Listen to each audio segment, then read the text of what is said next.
नमस्कार दोस्तों, स्वागत है आपका न्यूज़ आईएएस चैनल में। आज मैं आपके सामने काफ़ी लंबे समय के बाद मैं आया हूँ आपके सामने, और मैं यहाँ पर डिस्कस करने वाला हूँ पेट के बारे में। पेट के बारे में सभी लोग जान रहे होंगे, और मैं यहाँ पर डिस्कस ये करूँगा कि जो सिलेबस है, सिलेबस भी लगभग आप लोग जान ही रहेंगे। मैं यहाँ ये बताऊँगा कि आपको किस तरह से पढ़ना है जिससे आप पेट को आसानी से क्वालिफाई कर लें। आसानी से क्वालिफाई करेंगे का मतलब ये है कि आपको यहाँ पर ये एज अ जो पेट का एग्ज़ाम है, चूँकि आप देख रहे हैं प्रीलिमिनरी लिखा हुआ है, इसका मतलब ये प्री है। और मेंस जो होगा आपका, वो जब आपकी किसी विभाग से वैकेंसी आएगी तब वो मेंस के रूप में कंसीडर किया जाएगा वहाँ पर।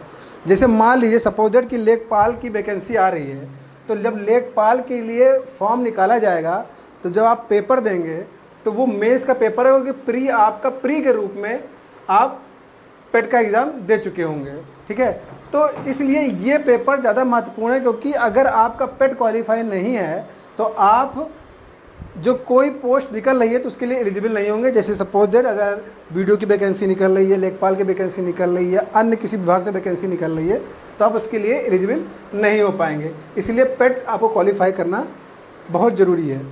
तो अब पेट में सारा दिमाग लगा देंगे तो और वैकेंसी तैयारी कैसे करेंगे। तो यहाँ पे ये चीज़ देखना है कि हम पेट को बहुत आसानी से और अच्छे नंबरों से पास हो जाएं। इसके ज़रूरी है कि आपको सिलेबस अच्छे से समझें आप, और किस तरह से सिलेबस को कम समय में आसानी से कवर कर सकें, जिससे कि हम जो नेक्स्ट कोई विभाग से जो वैकेंसी निकलने वाली है उस पर अपना दिमाग कंसंट्रेट कर सकें। तो ये ज़रूरी है, और ये आप लोग के भी दिमाग में चल रहा होगा। आप लोग परेशान भी होंगे कि पेट से पहले हम लड़ाई लड़ें, फिर उसके बाद फिर मेंस का पेपर दें एज अ किसी पोस्ट के लिए। ठीक है, तो हमारा दिमाग उलझा रहेगा। ठीक है, तो यही चीज़ मैं आपको बताना चाहता हूँ कैसे आप आसानी से इसको क्वालिफाई कर सकते हैं। उसके लिए आपको पता होना चाहिए कि कौन सा सेक्शन कितने नंबर का होने वाला है, कितने नंबर का आएगा, और उसको कहाँ से पढ़ें और कैसे पढ़ें, ये चीज़ जानना बहुत जरूरी है। तो चलिए यहाँ पर डिस्कस करते हैं पेट का सिलेबस। जैसा कि आप लोग जानेंगे, फिर भी मैं हल्का से बताऊँगा यहाँ पर कि आपका इसमें जीएस वाला सेक्शन है, एक है पूरा जीएस जो आप लोग पढ़ते हैं। ऐसा तो है नहीं कि आप पहले यहाँ पेपर जो पेट के बच्चे, कुछ नए फ्रेशर बच्चे भी होंगे और कुछ जो लंबे समय से तैयारी कर रहे हैं, उनको जीएस के बारे में अच्छी खासी नॉलेज है। उससे ज़्यादा आप बहुत ज़्यादा कुछ कर सकते नहीं यहाँ पर। ठीक है, लेकिन जो सिलेबस है उसको ज़्यादा ध्यान देंगे आप। सिलेबस कमोवेश वही सिलेबस है जो हमेशा आप पढ़ते आए हैं। ठीक है, बस ये देखना है कि हम कहाँ से पढ़ें कि हमारा टाइम ख़राब ना हो। ठीक है, तो जैसे कि भारतीय इतिहास है, भारतीय इतिहास में हम लोग क्या पढ़ते हैं, आप लोग जानते हैं कि हम प्राचीन इतिहास पढ़ रहे हैं, मध्यकालीन इतिहास पढ़ रहे हैं, फिर आधुनिक इतिहास पढ़ रहे हैं। तो अब जब हम इतिहास में जाते हैं, तो जब हम जीएस में इतिहास में जाएंगे तो सबसे ज़्यादा कहाँ फोकस करना है हमको, जहाँ पे नंबर गिन कर लें।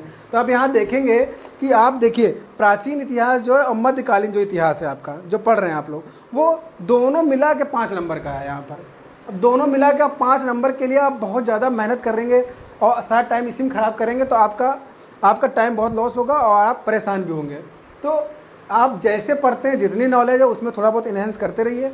लेकिन सबसे ज़्यादा अगर इतिहास में सिर्फ फोकस करने की बात आएगी तो मैं आपको बता दूं कि सबसे ज़्यादा आपको भारतीय राष्ट्रीय आंदोलन में फोकस करना है। आंदोलन में यहाँ पर आपका 1857 की क्रांति, नव जागरण काल, गांधी युग और गांधी जी के साथ जितने भी महत्वपूर्ण नेता जुड़े हुए हैं उनके बारे में, उन घटनाओं का कालक्रम क्या है, उन घटनाओं के बारे में, उन घटनाओं में क्या हुआ। जैसे कि हम लोग भारतीय कांग्रेस अधिवेशन की अगर हम बात करें, ठीक है, तो वो सभी जो अधिवेशन हुए हैं उसमें क्या क्या चीज़ें निर्णय लिए गए, कब हुआ है, कौन अध्यक्षता किया है, तो वो सब चीज़ें ज़्यादा फोकस करें। मतलब कि आधुनिक भारत पे ज़्यादा फोकस करेंगे, क्योंकि आधुनिक भारत तैयार करके यहाँ 5 नंबर प्राप्त कर सकते हैं। तो समझ लीजिए आधुनिक भारत नंबर, क्योंकि आधुनिक भारत उतना टफ नहीं होता है बच्चों के लिए, वो आपको आसानी से समझ में आता है क्योंकि वो सबसे नियर है आपके। बाकी यहाँ पर बहुत ज़्यादा कॉम्प्लिकेटेड हो जाती है हिस्ट्री के बारे में, लेकिन पढ़ेंगे तो आप तब भी पढ़ भी रहे होंगे। तो और जो बच्चे नए फ्रेशर हैं उनके लिए भी यही निर्देश है कि हमारे की वो भारतीय राष्ट्रीय आंदोलन यानी आधुनिक भारत पर ज़्यादा फोकस करें। और जो पुराना सेक्टर है इसको आप लोग, मैं आपको बता रहा हूँ कि बहुत ज़्यादा डिटेलिंग में बहुत जाने प्रयास मत करिए। किसी एक विशेष बुक लेकर आप फोकस मत करिए, क्योंकि आप ये आईएएस पीसीएस का पेपर नहीं दे रहे हैं। इस चीज़ को आपको समझना पड़ेगा कि हम कौन सा पेपर देने जा रहे हैं। तो इसके लिए आप लूसेंट की बुक रिफ़र कर सकते हैं। बहुत मतलब लूसेंट अगर आपने कवर कर लिया, आपने लूसेंट की बुक, आप लूसेंट के बारे में सभी लोग बच्चे जानते होंगे, तो लूसेंट बुक आप लेंगे, बहुत मतलब कि पतली बुक भी होगी, सभी सेक्शन कवर किए, जीएस के जितने भी सेक्शन हैं सभी कवर किए गए हैं उसके अंदर, और वो आप उसी को बार बार पढ़ेंगे, बार बार रिवीजन करेंगे तो आप जीएस और सेक्टर से निजात पा सकते हैं। आसानी से आप उसको कम समय में ज़्यादा कवर कर सकते हैं। किसी विशेष एक बुक को फोकस मत करिए कि पता लगा हिस्ट्री प्राचीन के लिए अलग बुक रेफर कर रहे हैं, मध्यकालीन के लिए अलग कर रहे हैं, आधुनिक भारत के लिए अलग कर रहे हैं, तो आपको बहुत सा समय चला जाएगा और आप फिर कवर नहीं कर पाएंगे सिलेबस। तो ये चीज़ ध्यान देंगे। तो लूसेंट की बुक जरूर लें आप लोग, ठीक है। ये तो हिस्ट्री की बात हो। हिस्ट्री में सबसे ज़्यादा क्या फोकस करना है मैं यहाँ बता रहा हूँ बार बार कि आधुनिक भारत पे ज़्यादा फोकस करेंगे और अकेले 5 नंबर मिल रहा है। फिर हम आएंगे भूगोल की बात करेंगे। तो भूगोल भी आपको लूसेंट से पढ़ना, क्योंकि जीएस मैंने बोल दिया जीएस पूरी आपको लूसेंट से ही पढ़नी है। अभी आइए देखिए आपको मैं किस तरह से बताऊँगा चीज़ें जिससे कि आपको ज़्यादा कम समय में ज़्यादा नंबर कवर कर सकते हैं। फिर देखिए यहाँ पर भूगोल जो है आपका, उसमें देखिए जब भूगोल पढ़ेंगे तो विश्व का भूगोल है, भारत का भूगोल, ये भी आप लूसेंट से पढ़ सकते हैं। आसानी से आप कवर कर लेंगे, एक सरफेस लेवल पे आप पढ़ेंगे, वहीं से क्वेश्चन आने हैं, ठीक है। फिर देखेंगे भारतीय अर्थव्यवस्था में जब जाएंगे तो भारतीय अर्थव्यवस्था में मोस्टली क्वेश्चन जो होता है करंट अफेयर से कनेक्टेड होते हैं। लेकिन जैसे आप ट्रेडिशनल क्वेश्चन में जाएंगे तो पंचवर्षीय योजनाएं जरूर देखें, क्योंकि जितनी भी प्रश्न बनते हैं मोस्टली वो पंचवर्षीय योजनाओं के अंदर जितनी भी चीज़ें हमने जो विकास की जो एक कालखंड जो हमने कवर किया है वो सभी योजनाओं के माध्यम से ही किया। सभी जानते हैं कि भारतीय अर्थव्यवस्था सभी योजनाओं के माध्यम से, और जितनी भी योजनाएं सफल हुई है, जितनी भी योजनाएं लाई गई, सभी आपको पंचवर्षीय योजना के अंतर्गत मिल ही जाएंगी, ठीक है। और सबसे महत्वपूर्ण चीज़ ये है कि 2014 के बाद से अब तक, खासकर अब तक जितनी भी योजनाएं हैं, मतलब जितने भी चाहे कृषि सुधार हो या सामाजिक सुधार हो या किसी सेक्टर में या अर्थव्यवस्था के अंदर कोई सुधार के लिए कोई योजनाएं लाई गई उसको कवर करें। योजनाएं जैसे जनधन योजना हम लोग पढ़ते हैं, अमृत योजना पढ़ते हैं, ठीक है। इस तरह की योजनाएं हम लोग पर, स्वच्छ भारत अभियान हम लोग पढ़ रहे हैं, मेक इन इंडिया पढ़ रहे हैं हम लोग, बहुत सी योजनाएँ आई हैं। तो उन सब चीज़ों को आप क्या करें, 2014 के बाद के जितने भी आर्थिक सुधार हुए, सामाजिक सुधार, वो सभी कवर करें। मुख्य रूप से 2014 का आप जरूर कवर करें, क्योंकि करंट अफेयर्स अटैच करके आपको योजनाओं से संबंधित चीज़ें दी जा सकती हैं। तो अर्थव्यवस्था में ये चीज़ जरूर फोकस करें। 5 नंबर का ये भी कवर कर रहे हैं यहाँ से, ये भी लूसेंट के अंदर सभी चीज़ें आपको मिल जाएंगी, ठीक है। फिर देखिए भारतीय संविधान यानी पॉलिटी की बात कर रहे हैं। तो पॉलिटी में आपको सबसे ज़्यादा कहाँ महत्वपूर्ण आर्टिकल कवर करने हैं, उसमें विशेष मौलिक अधिकार आप याद करिए, मौलिक कर्तव्य याद करिए, ठीक है। और नीति निषेध तत्व जो है वो भी आप लोग कवर करिए। वो आर्टिकल शुरुआत की याद करिए और बाकी कुछ महत्वपूर्ण जो आर्टिकल्स होते हैं उनको जरूर कवर करके जाइए। भाग पढ़िए, अनुसूचियाँ पढ़िए, ठीक है। ये सब चीज़ें पढ़ के जाइए। यही भारतीय संविधान के अंतर्गत ये सभी चीज़ें आपको लूसेंट के अंदर मिल जाएंगे। उसके बाद जब आता है सामान्य विज्ञान में, तो सामान्य विज्ञान में आपको तीनों पढ़ना है, भौतिक, रसायन और जीव विज्ञान। मोस्टली क्या होता है आप लोग देखते होंगे जितने भी एग्ज़ाम होते हैं उसमें जीव विज्ञान का पर ज़्यादा फोकस करते हैं। 5 ही नंबर का प्रश्न है आना है, मतलब 5 ही क्वेश्चन आने हैं। उसमें भी भौतिक, रसायन, जीव, ये सभी आपको लूसेंट से आप पढ़ लेंगे, आपको कवर हो जाएगा, क्योंकि इससे बाहर आपका नहीं जाना है। प्रारंभिक, अब देखिए बहुत महत्वपूर्ण चीज़ है यहाँ पर, जब हम लोग प्रारंभिक अंकगणित की बात करते हैं तो यहाँ पर कौन सी बुक ले और किस तरह से नंबर ज़्यादा कवर कर सकते हैं। अब देखिए नंबर यहाँ पर देखेंगे, प्रारंभिक अंकगणित में 5 ही नंबर आवंटित किया गया, लेकिन 5 ही नंबर नहीं। अगर जब हम सिर्फ गणित की बात करें, हम सिर्फ मैथ की बात अगर करें तो गणित में आपके 25 नंबर कवर हो रहे हैं। अब ये कैसे है आप देख सकते हैं, यहाँ पर मैं आपको बता दूँ। जब लोग प्रारंभिक अंकगणित देखेंगे तो आप जब सिलेबस उठा के देखेंगे पेट का जो इन्होंने दिया है वो बहुत ही शॉर्ट में निपटा दिया है, क्योंकि 5 ही नंबर है तो शॉर्ट में निपटा दिया है। लेकिन ये मान के चलिए वो शॉर्ट जो वो उतना ही शॉर्ट नहीं है, वो पूरा सिलेबस अंग्रेजी कवर कर रहे होंगे। उसमें देखेंगे आप ये प्रॉफिट लॉस इन्होंने लिखा ही नहीं है, ठीक है ना।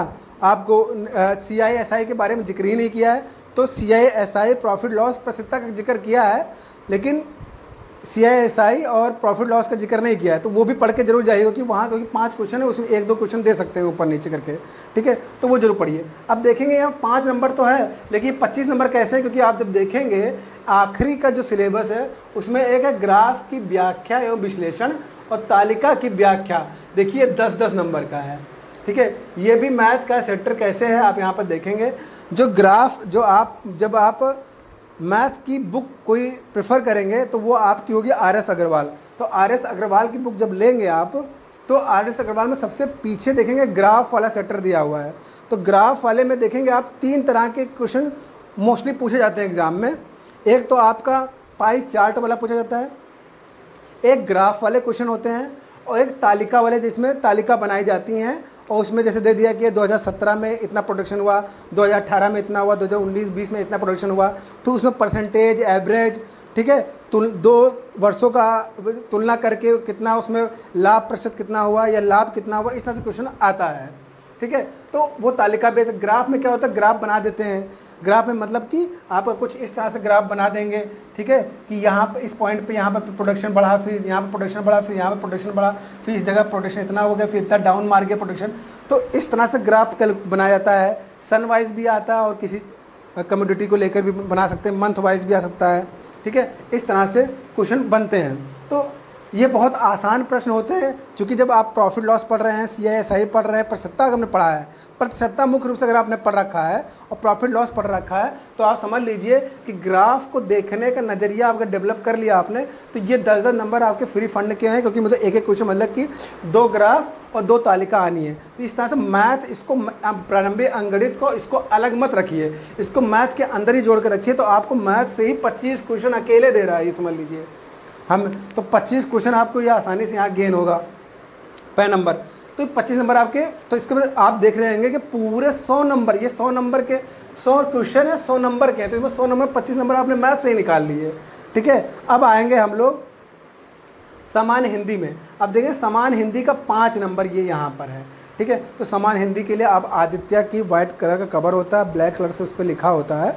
ठीक है, तो आदित्य की बुक आती है, मैं बोल रहा हूँ तो उसको नोट डाउन कर लीजिए। आदित्य की बुक है हिंदी की, उसमें सभी सेक्शन दे रखे हुए हैं, वहाँ से आप पढ़ सकते हैं आसानी से, तो हिंदी कवर हो जाएगी आपकी। ठीक है, तो ये चीज़ है। अब देखिए हिंदी को सिर्फ 5 नंबर मत मानिए यहाँ पर, जैसे कि मैंने मैथ में कहा था, तो 5 नंबर तो ये तो यहाँ पर है ही। उसके अलावा आप पठित गद्यांश जो दे रखा है ये भी हिंदी का ही सेक्टर है।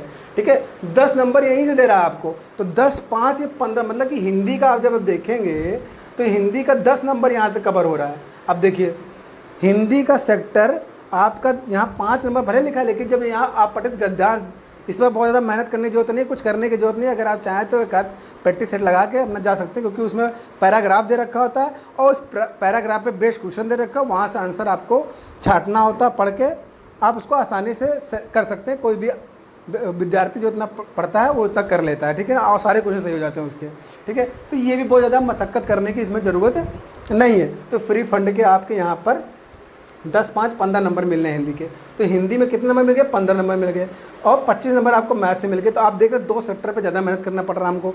अब आया आगे देखते हैं रीजनिंग। अब देखिए समान अंग्रेजी, समान अंग्रेजी देखिए 5 नंबर का। जिन बच्चों को अंग्रेजी आते हैं उनके लिए तो ठीक है, लेकिन जो बच्चे इंग्लिश में वीक हैं, ज़्यादा नहीं पढ़ते हैं, उनके लिए आप कोई भी अरिहंत की बुक ले लीजिए, प्रैक्टिस सेट। जो पुराने पेपर हो, जैसे कि बैंकिंग के पेपर हों या SSC वगैरह में पेपर, मुख्य रूप से SSC में कहूँगा, तो वहाँ पर जो पुराने पेपर बस वही आप लगा लीजिएगा। ठीक है, 5 नंबर वहीं से आपको आ जाएंगे।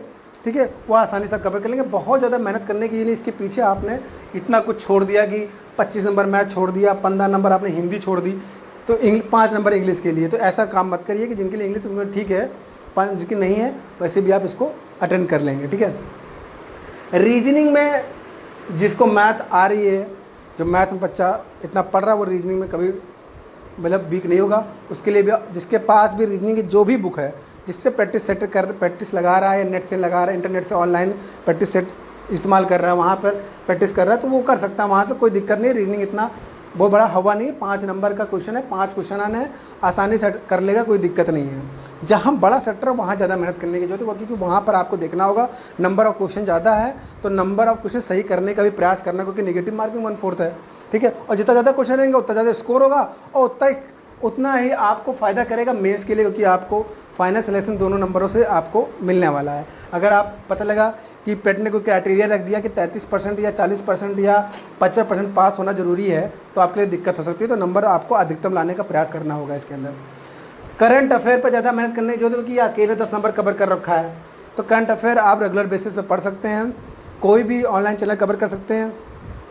हमारे चैनल पे भी करंट अफेयर के क्वेश्चन डाले जाते हैं, वहाँ से देख सकते हैं आप। ठीक है, तो 10 नंबर क्वेश्चन, और मंथली आप कोई भी करंट अफेयर इस्तेमाल कर सकते हैं, जैसे घटना चक्र वगैरह मंथली लीजिए, वहाँ से पढ़िए करंट अफेयर, मगर रेगुलर पढ़िए। ठीक है, उससे आपका करंट अफेयर तैयार हो, क्योंकि इसलिए बोल रहा हूँ रेगुलर, क्योंकि अक्टूबर के आसपास एग्ज़ाम हो सकते हैं। ठीक है, क्योंकि आप लोग जान नहीं रहे हैं इसलिए निकाला ही गया है। ठीक है, तो करंट अफेयर 10 नंबर का, अब देखिए 10 नंबर और जोड़ लीजिए करंट अफेयर, बड़े बड़े सेक्टर में गिना रहा हूँ यहाँ पर। ठीक है, फिर देखिए सामान्य जागरूकता पे आते हैं। आपने जीएस पढ़ा, ठीक है, जीएस अगर आपने पढ़ लिया लूसेंट से, तो वहीं से आप मान के चलिए कि 3 से 4 क्वेश्चन आपको उसी से मिल जाएंगे, इस सामान्य जागरूकता के अंदर ही जनरल अवेयरनेस है। और लूसेंट की बुक जब मैंने आपसे कही, तो लूसेंट का जो पीछे वाला हिस्सा है, यानी विविध वाला जो सेक्टर है, मिसलेनियस, ठीक है, वो अगर वही पूरा का पूरा सेक्टर क्या है, सामान्य जागरूकता है, जहाँ पर आपको किसी देश की राजधानी पूछ सकता है, किसी देश की मुद्रा पूछ सकता है, किसी देश की संसद का क्या नाम है वो पूछ सकता है। ठीक है, तो पहला व्यक्ति किस पद, कौन सा व्यक्ति किसी पहले पद पे अगर आया है, किसी पद पे कोई पहला व्यक्ति सेलेक्ट हुआ है, तो वहाँ से क्वेश्चन देखिए बनता है, पहला प्रधानमंत्री, पहले राष्ट्रपति, इस तरह से कुछ, कोई पर्वतारोही है पहले नंबर का, किसने कौन पर्वतारोही है, वहाँ से क्वेश्चन पूछ लिया। कोई खेल का नाम है, किस खेल से जुड़ा हुआ है, या उस खेल में कोई नियम चलता है, वो नियम किस खेल से जुड़ा हुआ है। इस तरह के प्रश्न आपको विविध वाले सेक्टर में मिलेंगे, वो जनरल अवेयरनेस के अंतर्गत हम लोग पढ़ते हैं। और देखिए जनरल अवेयरनेस 10 नंबर कवर कर रखा है अकेले, तो 10 नंबर इसको भी जोड़ लीजिए। ठीक है, तो आप ये समझ लीजिए कि 10, 10, 20 और 20 नंबर ये आपको मिले, और 20 यहाँ से जोड़िए 40 हो गया, और 10 इधर 50, और 5, 5 60 नंबर आपको सीधे यहाँ से मिल जाएगा। ठीक है, लेकिन आप ये मान के चलिए अगर हम इस जनरल अवेयरनेस को हटा भी दें यहाँ से 10 नंबर, तो मान के चलिए 50 नंबर फिर भी आपको सिर्फ किससे मिल जा रहा है, मैथ से। मैथ से 25 नंबर मिल जा रहा है। आप पठित गणित या हिंदी सेक्टर 10, 25 ये, और 5 ये 15 नंबर, तो 40 नंबर ये मिल रहा है। और करंट अफेयर से 10 नंबर, 50 नंबर सीधे आपको इतने से मिल रहा है, अगर हम सामान्य जागरूकता हटा दें 10 नंबर तो। और बाकी जीएस आपको मिला के 50 नंबर पूरा है। ठीक है, तो आप समझ लीजिए आपको ज़्यादा मेहनत करने की कहाँ ज़रूरत है। जीएस में तो मल्टीपल सेक्टर है, ठीक है, वो तो आपको आ ही रहा है, लेकिन जहाँ सबसे ज़्यादा आप स्कोर कर सकते हो, आसानी से जल्दी स्कोर कर सकते हैं, वो मैथ वाला सेक्टर और हिंदी वाला सेक्टर आप कवर करेंगे, तो आसानी से आप 40, 45, 50 नंबर तक आसानी से पहुँच जा रहे हैं। ठीक है, बाकी पूरा जीएस तो आपको पढ़ना ही है। ठीक है ना, तो ये पूरा तरीका था किस तरह से कहाँ सबसे पहले फोकस किया जाए, कहाँ से अपने कॉन्फिडेंस को बढ़ाया जाए पढ़ के। अगर आप इसको पहले कवर कर दें तो सोचिए कि आप 50 नंबर कवर कर रहे हैं, तो आपका कॉन्फिडेंस बढ़ जाएगा, तो बाकी चीज़ें आपका मन भी लगेगा कि हाँ मुझे बस इतना और पढ़ लेना चाहिए। और जीएस तो आप पढ़ेंगे ही, और जीएस तो आप हर सब्जेक्ट के लिए पढ़ रहे हैं, हर पद के लिए पढ़ रहे हैं, और पढ़ते आए हैं। मेंस जब पढ़ेंगे तब भी जीएस पढ़ेंगे ही पढ़ेंगे, तो वो तो पढ़ना ही है। लेकिन जहाँ सिलेबस अलग हो रहा है, वहाँ पर किस सेक्टर पर ज़्यादा फोकस करें जिससे हम पेट में करें, जिससे कि भविष्य में फिर यानी कि 2022 फिर आपका तो ऐसे भी आपको ये हर साल ही देना होगा। अगर मान लीजिए पेट ने कोई क्राइटेरिया सेट नहीं किया कि इतने सालों के लिए जीबीर होगा, तो हर साल देना ही पड़ेगा। और अगर आप पहली बार में ही आप 100 में, मान लीजिए आप 100 में 90 नंबर पा गए, तो कितना अच्छी बात होगी आपके लिए कि आप मेंस आसानी से क्वालिफाई, मेंस में अगर थोड़े नंबर कम भी रहेंगे तो आपका चल जाएगा, अगर ये नंबर जुड़ता है तो, क्योंकि अभी इस पर बहुत ज़्यादा स्पष्टता आयोग ने नहीं किया है, तो ये चीज़ बहुत ध्यान देना है आपको। ठीक है, तो उम्मीद करता हूँ कि पूरा का पूरा वीडियो जो मैंने चीज़ें बताई है आपको अच्छे से समझ में आ गया होगा, और आपको अच्छा भी लगा होगा कि हाँ मुझे बस किन किन चीज़ों पर फोकस करना है। तो इसलिए इस वीडियो को अधिक से अधिक लाइक करें, शेयर करें, सब्सक्राइब करिए। आज के लिए इतना ही, धन्यवाद।